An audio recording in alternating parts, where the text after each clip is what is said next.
वज़ीर आला खैबर पख्तूनख्वा के इंतखाब में अपोजिशन ने मैदान खाली ना छोड़ने का फैसला कर लिया। अपना उम्मीदवार लाने के लिए पार्लिमानी लीडर्स का इजलास तलब कर लिया।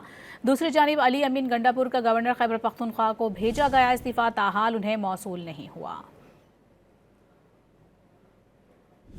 खैबर पख्तूनख्वा असम्बली में अपोजिशन लीडर डॉक्टर इबाद ने डॉन न्यूज़ से गुफ्तगू में कहा है कि इंतखाबात में जाने का मकसद ही अपसेट करना है। PTI में अंदरूनी इख्तलाफात की वजह से मुमकिन तौर पर नाराज़ अरकान अपोजिशन का साथ देंगे। दूसरी जानिब गवर्नर खैबर पख्तूनख्वा ने वज़ीर आला का इस्तीफ़ा मिलने की तरदीद कर दी। उन्होंने सोशल मीडिया पर ज़ेर गर्दिश इस्तीफ़े को फेक न्यूज़ करार दे दिया।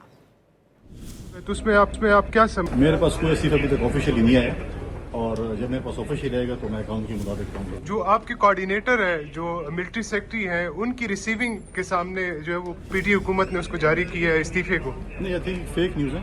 मेरे मिलिट्री सेक्रेटरी साहब के पास नहीं आने, मेरे सेक्रेटरीट में है। जब आएगा तो हम उसको ऑफिशियली। अच्छा सर, ये जो नए वज़ीर आला का इंतखाब है तो उसमें आप क्या समझते हैं कि अपोजिशन जिस तरह यानी ग्रुप बंदी कर रही है तो क्या कोई सरप्राइज मिल सकता है? देखिए, तो जब वोटिंग होगी, चाहे वो हुकूमत का होगा चाहे अपोजिशन का हो, एक न एक दूसरे बनना है अपना CM।